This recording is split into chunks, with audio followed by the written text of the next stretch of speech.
ಹರಿ ಓಂ ಸಾಯಿರಾಮ್. ಶ್ರೀ ಸಾಯಿ ಸಚ್ಚರಿತೆ ಅಧ್ಯಾಯ 33.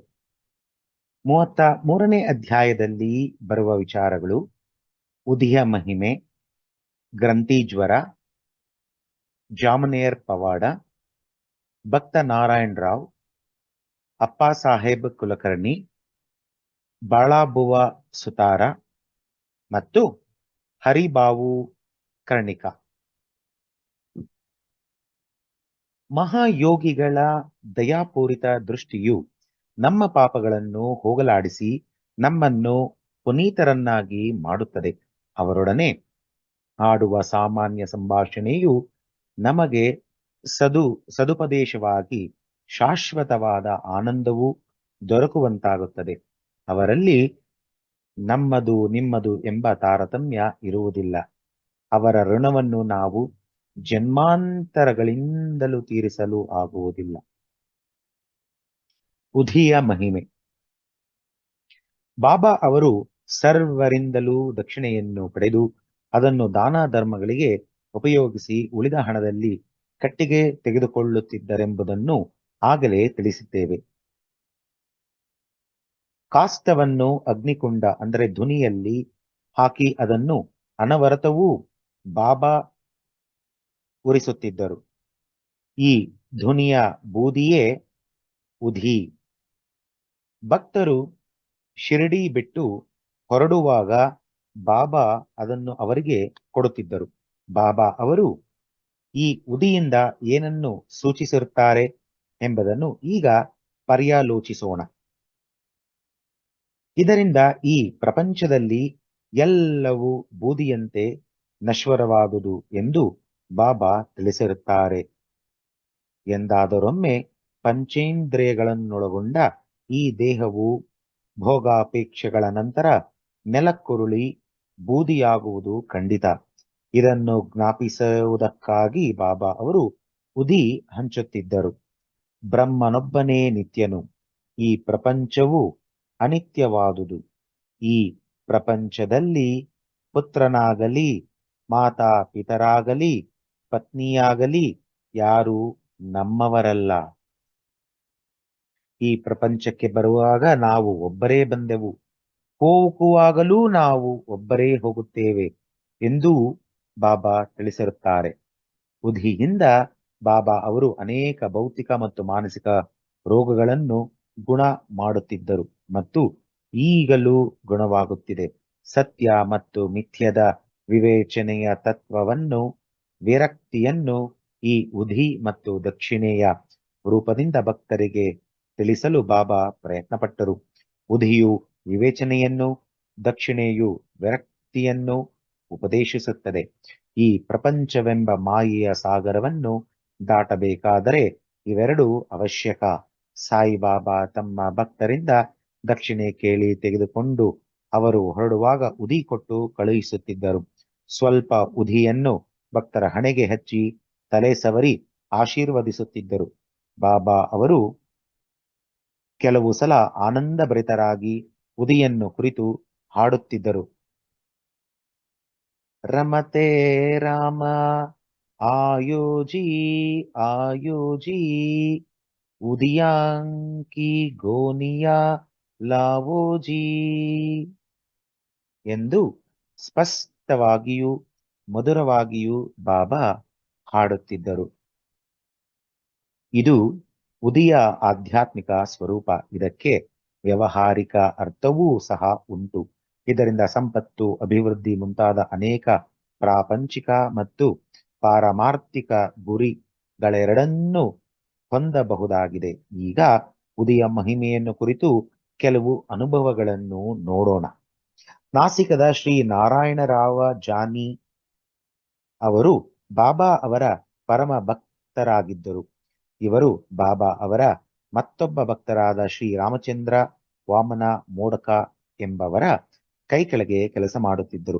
ಒಂದು ಸಲ ಅವರು ತಮ್ಮ ಮಾತೆಯೊಂದಿಗೆ ಶಿರ್ಡಿಗೆ ಬಂದರು. ಆಗ ಬಾಬಾ ಅವರು, ಬೇರೆಯವರ ನೌಕರಿ ಕೆಲಸ ಮಾಡುವುದು ಸಾಕು, ನೀನೇ ಸ್ವತಂತ್ರ ಉದ್ಯೋಗ ಆರಂಭಿಸು ಎಂದರು. ಕೆಲವು ದಿನಗಳ ನಂತರ ಬಾಬಾ ಅವರ ಮಾತು ನಿಜವಾಯಿತು.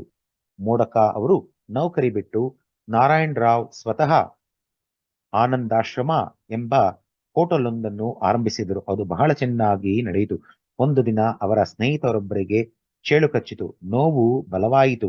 ಉಧಿಯು ಇಂಥ ಸಂದರ್ಭದಲ್ಲಿ ಬಹಳ ಗುಣಕಾರಿಯಾದುದು. ಅದನ್ನು ಚೇಳು ಹಚ್ಚಿದ ಸ್ಥಳದಲ್ಲಿ ಹಚ್ಚಿದರೆ ಬೇಗನೆ ಗುಣವಾಗುವುದು. ಇದನ್ನರಿತ ನಾರಾಯಣರಾವ ಜಾನಿ ಉದಿಯನ್ನು ಹುಡುಕಿ ವಿಫಲರಾದರು. ಆಗ ಬಾಬಾ ಅವರ ಫೋಟೋದ ಮುಂದೆ ಹೋಗಿ ಅಲ್ಲಿ ಉರಿಯುತ್ತಿದ್ದ ಊದುಬತ್ತಿಯ ಬೂದಿಯನ್ನು ತೆಗೆದುಕೊಂಡು ಬಾಬಾ ಅವರ ಸಹಾಯವನ್ನು ಪ್ರಾರ್ಥಿಸಿ ಅದನ್ನೇ ಉದಿಯೆಂದು ಭಾವಿಸಿ ಚೇಳು ಕಡಿದ ಭಾಗಕ್ಕೆ ಹಚ್ಚಿದರು. ಸ್ವಲ್ಪ ಹೊತ್ತಿನಲ್ಲಿಯೇ ಸ್ನೇಹಿತನಿಗೆ ಗುಣವಾಯಿತು. ಗ್ರಂಥಿ ಜ್ವರ. ಬಾಂದ್ರಾದಲ್ಲಿ ಸಾಯಿಬಾಬಾ ಅವರ ಭಕ್ತನೊಬ್ಬನಿಗೆ ಬೇರೆ ಒಂದು ಊರಿನಲ್ಲಿ ಇದ್ದ ತನ್ನ ಮಗಳಿಗೆ ಗ್ರಂಥಿ ಜ್ವರ ಅಂಟಿದೆ ಎಂದು ತಿಳಿಯಿತು.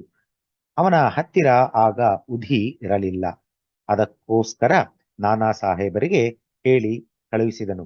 ಈ ಸುದ್ದಿ ನಾನಾ ಅವರಿಗೆ ಠಾಣಾ ರೈಲ್ವೆ ನಿಲ್ದಾಣದ ಬಳಿ ಮುಟ್ಟಿತು. ಆಗ ಅವರ ಹತ್ತಿರವೂ ಉಧಿ ಇರಲಿಲ್ಲ. ಅವರು ಸ್ವಲ್ಪ ಮಣ್ಣನ್ನು ತೆಗೆದುಕೊಂಡು ಬಾಬಾ ಅವರನ್ನು ಧ್ಯಾನಿಸಿ ತಮ್ಮ ಪತ್ನಿಯ ಹಣೆಗೆ ಹಚ್ಚಿ ಅದನ್ನೇ ತನ್ನ ಸ್ನೇಹಿತರಿಗೆ ಕೊಟ್ಟರು. ಅವರು ಇದನ್ನು ತೆಗೆದುಕೊಂಡು ತನ್ನ ಮಗಳ ಮನೆಗೆ ಹೋಗಿ ನೋಡಲು ನಾನಾ ಸಾಹೇಬರು ಠಾಣಾ ರೈಲ್ವೆ ನಿಲ್ದಾಣದಲ್ಲಿ ಬಾಬಾ ಅವರ ಸಹಾಯವನ್ನು ಅಪೇಕ್ಷಿಸಿ ಪ್ರಾರ್ಥನೆ ಮಾಡಿದ್ದಾಗಿನಿಂದ ಮಗಳಿಗೆ ಗುಣ ಬರುತ್ತಿದ್ದುದನ್ನು ನೋಡಿ ಆನಂದ ಪರವಶರಾದರು. ಜಾಮನೇರ ಪವಾಡ. ಶಿರ್ಡಿಯಿಂದ 100 ಮೈಲಿ ದೂರದಲ್ಲಿದ್ದ ಖಾನದೇಶ ಜಿಲ್ಲೆಯ ಜಾಮ್ನೇರದಲ್ಲಿ ಸುಮಾರು 1905ರಲ್ಲಿ ಶ್ರೀ ನಾನಾ ಸಾಹೇಬ್ ಚಾಂದೋರ್ಕರ್ ಮಾಮಲೆದಾರರಾಗಿದ್ದರು. ಅಲ್ಲಿ ಅವರು ಮಗಳಾದ ನೈನಾ ತಾಯಿ ಪ್ರಸವ ವೇದನೆಯಿಂದ ಪರಿಸ್ಥಿತಿ ಹದಗೆಟ್ಟು 4-5 ದಿನಗಳಿಂದ ನರಳುತ್ತಿದ್ದಳು. ನಾನಾ ಅವಳಿಗೆ ಅನೇಕ ಔಷಧಿ ಕೊಡಿಸಿದರೂ ಗುಣವಾಗಲಿಲ್ಲ. ಆಗ ಬಾಬಾ ಅವರನ್ನು ಧ್ಯಾನಿಸಿ ಅವರ ಸಹಾಯ ಬೇಡಿದರು. ಆಗ ಶಿರ್ಡಿಯಲ್ಲಿ ಬಾಪೂಗೀರ ಬುವಾ ಎಂಬ ಗೋಸಾವಿ ಖಾನದೇಶಕ್ಕೆ ಹೊರಡಲು ಸಿದ್ಧರಾಗಿದ್ದರು. ಆಗ ಬಾಬಾ ಅವರು ಅವರನ್ನು ಕರೆದು ದಾರಿಯಲ್ಲಿ ಜಾಮನೇರಿಗೆ ಹೋಗಿ ಅಲ್ಲಿ ವಿಶ್ರಮಿಸಿ ಉಧಿಯನ್ನು ಮತ್ತು ಆರತಿಯನ್ನು ನಾನಾ ಸಾಹೇಬರಿಗೆ ಕೊಡು ಎಂದರು.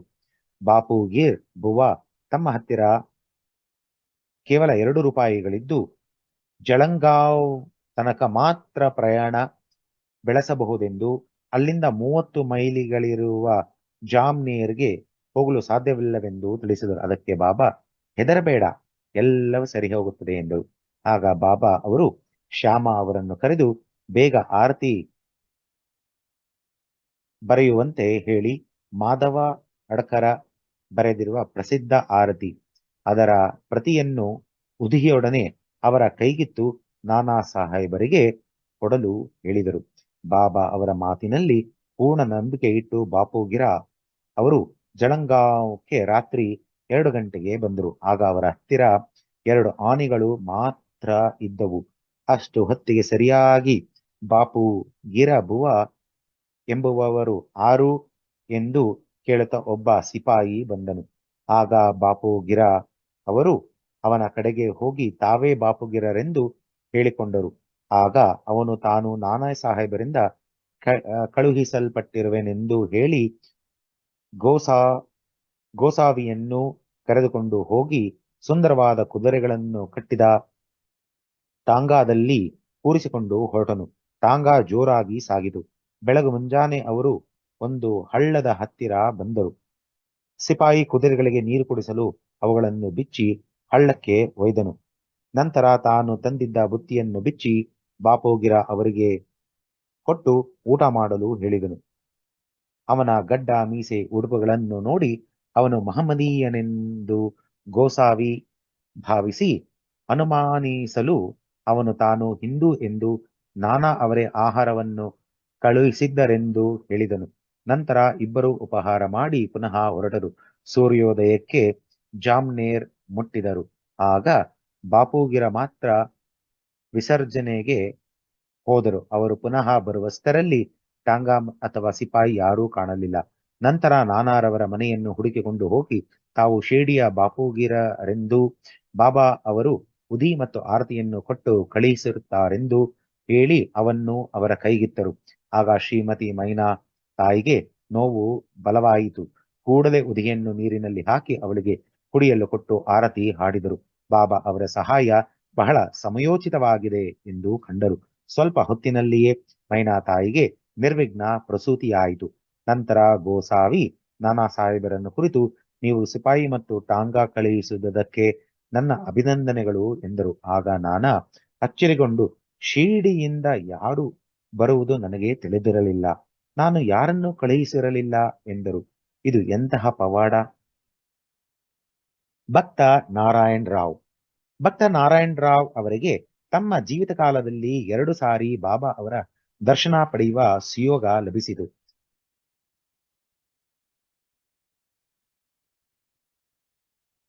1918ರಲ್ಲಿ ಬಾಬಾ ಅವರ ಸಮಾಧಿಯಾದ ನಂತರ 3 ವರ್ಷದ ಮೇಲೆ ಅವರು ಪುನಃ ಶಿರ್ಡಿಗೆ ಬರಲು ಪ್ರಯತ್ನಪಟ್ಟರು. ಸಾಧ್ಯವಾಗಲಿಲ್ಲ. ಬಾಬಾ ಅವರ ಮಹಾಸಮಾಧಿಯಾದ 1 ವರ್ಷದ ಒಳಗೆ ನಾರಾಯಣ್ ರಾವ್ ಅಸ್ವಸ್ಥರಾಗಿ ಹಾಸಿಗೆ ಹಿಡಿದರು. ಅನೇಕ ಔಷಧಿಗಳನ್ನು ತೆಗೆದುಕೊಂಡರೂ ಗುಣವಾಗಲಿಲ್ಲ. ಆಗ ಒಂದು ದಿನ ರಾತ್ರಿ ಬಾಬಾ ಅವರು ಅವರ ಸ್ವಪ್ನದಲ್ಲಿ ಕಾಣಿಸಿಕೊಂಡು, ಚಿಂತೆಯನ್ನು ಬಿಡು, ನಾಳೆಯಿಂದಲೇ ಗುಣವಾಗುತ್ತದೆ, ಇನ್ನೊಂದು ವಾರದಲ್ಲಿ ನೀನು ಎದ್ದು ಕುಳಿತುಕೊಳ್ಳಲು ಸಮರ್ಥನಾಗುವೆ ಎಂದರು. ಕನಸು ನನಸಾಯಿತು. ಬಾಬಾ ಅವರು ದೇಹ ನಿಮಿತ್ತ ಜೀವಂತರಾಗಿದ್ದರೆ ಅಥವಾ ಅದನ್ನು ತ್ಯಜಿಸಿದುದರಿಂದ ಕಾಲವಾದರೆ? ಇಲ್ಲ, ಅವರು ನಿತ್ಯರು, ಮೃತ್ಯುಂಜಯರು.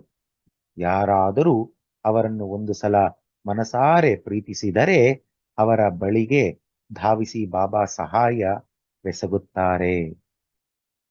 ಅಪ್ಪಾ ಸಾಹೇಬ್ ಕುಲಕರ್ಣಿ. 1917ರಲ್ಲಿ ಅಪ್ಪಾ ಸಾಹೇಬ್ ಕುಲಕರ್ಣಿ ಅವರ ಸಮಯ ಬಂದಿತು. ಅವರಿಗೆ ಠಾಣಾ ಜಿಲ್ಲೆಗೆ ವರ್ಗವಾಯಿತು. ಅಂದಿನಿಂದ ಅವರು ಬಾಳಾ ಸಾಹೇಬ್ ಬಾಟೆಯವರು ಕೊಟ್ಟ ಬಾಬಾ ಅವರ ಫೋಟೋವನ್ನು ಶ್ರದ್ಧೆ ಮತ್ತು ಭಕ್ತಿಯಿಂದ ಪೂಜೆ ಮಾಡುತ್ತಿದ್ದರು. ಪ್ರತಿದಿನವೂ ಫೋಟೋಕ್ಕೆ ಗಂಧ, ಪುಷ್ಪ, ನೈವೇದ್ಯ ಅರ್ಪಿಸುತ್ತಿದ್ದರು. ಅವರು ಯಾವಾಗಲೂ ಬಾಬಾ ಅವರನ್ನೇ ಇಕ್ಕದೆ ಧ್ಯಾನಿಸುತ್ತಿದ್ದರು. ಬಾಬಾ ಅವರ ಫೋಟೋವನ್ನು ಶ್ರದ್ಧೆಯಿಂದ ನೋಡಿದರೆ ಅವರನ್ನು ಪ್ರತ್ಯಕ್ಷ ನೋಡಿದಂತೆಯೇ ಎಂದು ಹೇಳಿದರೆ ತಪ್ಪಾಗಲಾರದು. ಈ ಕೆಳಕಂಡ ಕಥೆಯು ಇದನ್ನು ಉದಾಹರಿಸುತ್ತದೆ. ಬಾಳಾಬುವಾ ಸುತಾರ. ಮುಂಬಯಿಯ ಭಜನಕಾರರಾದ ಬಾಳಾಬುವಾ ಸುತಾರ ಎಂಬುವರು ಮೊಟ್ಟಮೊದಲು 1917ರಲ್ಲಿ ಶಿರ್ಡಿಗೆ ಬಂದರು.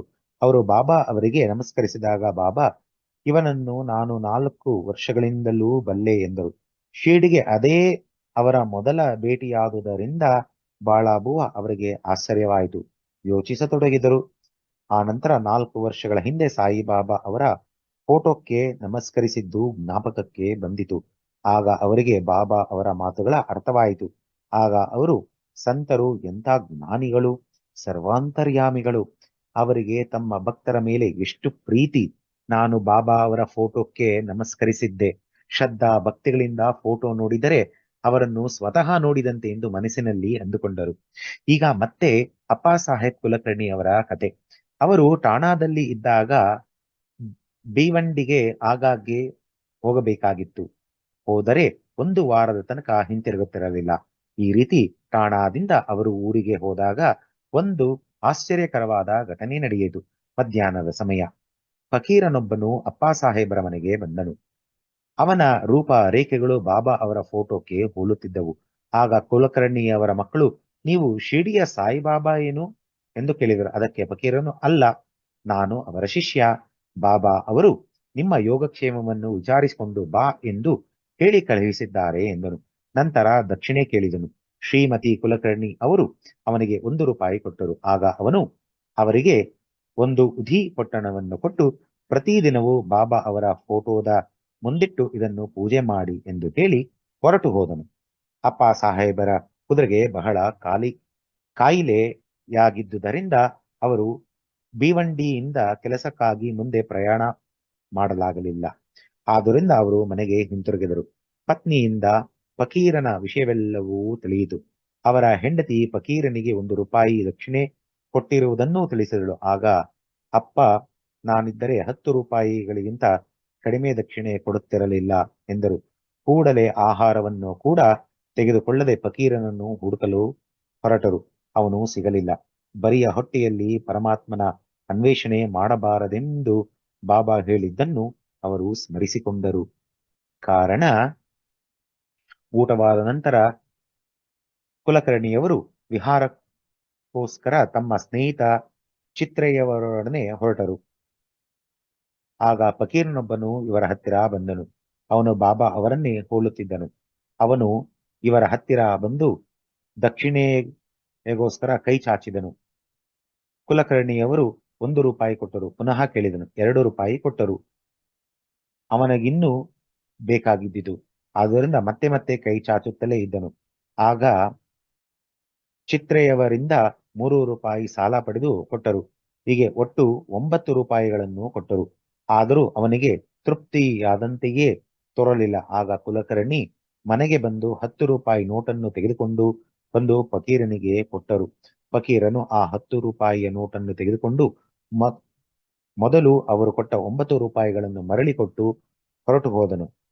ಅಪ್ಪ ಅವರು ತಾವು ಫಕೀರನಿಗೆ 10 ರೂಪಾಯಿಗಿಂತ ಕಡಿಮೆ ಕೊಡುತ್ತಿರಲಿಲ್ಲವೆಂದು ಹಿಂದೆ ತಮ್ಮ ಪತ್ನಿಯ ಮುಂದೆ ಹೇಳಿದ್ದರಲ್ಲವೇ?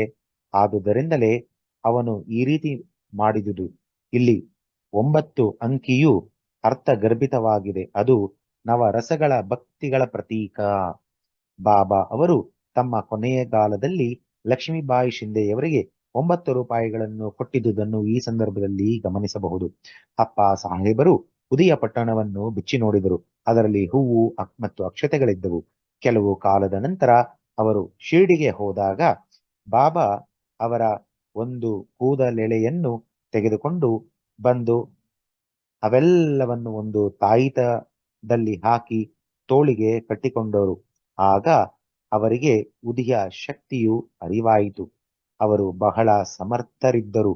ಅವರಿಗೆ ಮೊದಲು 40 ರೂಪಾಯಿಯ ಸಂಬಳ ಮಾತ್ರ ದೊರಕುತ್ತಿತ್ತು.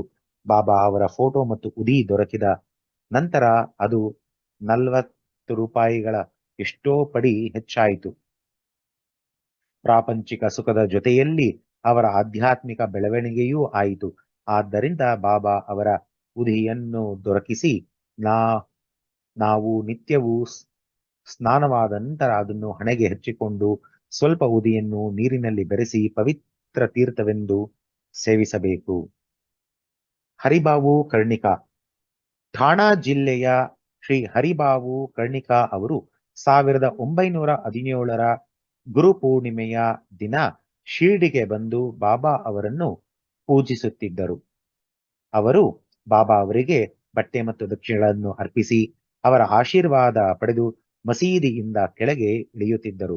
ಆದರೆ ಬಾಬಾ ಅವರಿಗೆ ಮತ್ತೊಂದು ರೂಪಾಯಿ ದಕ್ಷಿಣೆಯನ್ನು ಅರ್ಪಿಸಬೇಕೆಂದು ಮಾಡಿಕೊಂಡು ಹಿಂತಿರುಗುವಾಗ ಅವರ ಹಿಂದೆಯೇ ಇದ್ದ ಶ್ಯಾಮ ಅವರು ಒಂದು ಸಾರೆ ಬಾಬಾ ಅವರಿಂದ ಆಶೀರ್ವಾದ ಪಡೆದ ನಂತರ ಮತ್ತೆ ಹಿಂತಿರುಗಿ ಬರಬಾರದೆಂದು ಹೇಳಿದರು. ಆದ್ದರಿಂದ ಹಾಗೆಯೇ ಊರಿಗೆ ಹೊರಟರು. ನಾಸಿಕದಲ್ಲಿ ಕಾಳಾರಾಮನ ದರ್ಶನಕ್ಕೆಂದು ಅವರು ದೇವಾಲಯಕ್ಕೆ ಹೋದರು. ಅಲ್ಲಿ ದೇವಸ್ಥಾನದ ಬಾಗಿಲ ಬಳಿ ಕುಳಿತು ಭಜನೆ ಮಾಡುತ್ತಿದ್ದ ಸಂತ ಶ್ರೀ ನರಸಿಂಗ ಮಹಾರಾಜರು ಅಂದು ತಮ್ಮ ಭಜನೆಯನ್ನು ನಿಲ್ಲಿಸಿ ಭಕ್ತರನ್ನು ಬಿಟ್ಟು ಇವರ ಹತ್ತಿರ ಬಂದು ಕೈ ಹಿಡಿದು ನನ್ನ 1 ರೂಪಾಯಿ ಕೊಡು ಎಂದು ಕೇಳಿದರು. ಕರ್ಣಿಕಾ ಅವರು ಆಶ್ಚರ್ಯಗೊಂಡು ತಾವು ಕೊಡಬಯಸಿದ್ದ 1 ರೂಪಾಯಿಯನ್ನು ಬಾಬಾ ಅವರೇ ತೆಗೆದುಕೊಳ್ಳುತ್ತಿದ್ದಾರೆ ಎಂದು ಬಹಳ ಆನಂದದಿಂದ ಕೊಟ್ಟರು. ಈ ಕಥೆಯಿಂದ ಸಂತರೆಲ್ಲರೂ ಒಂದೇ, ಅವರೆಲ್ಲರೂ ಒಂದೇ ಧ್ಯೇಯದಿಂದ ಜೀವಿಸುತ್ತಾರೆ ಎಂದು ತಿಳಿದು ಬರುತ್ತದೆ. ಓಂ ತತ್ಸತ್. ಶ್ರೀ ಸಚ್ಚಿದಾನಂದ ಸದ್ಗುರು ಸಾಯಿನಾಥ್ ಚರಣಾರ್ಪಣಮಸ್ತು. ಇಲ್ಲಿಗೆ ಅಧ್ಯಾಯ 33 ಪೂರ್ಣವಾಯಿತು. ಸಾಯಿರಾಮ್.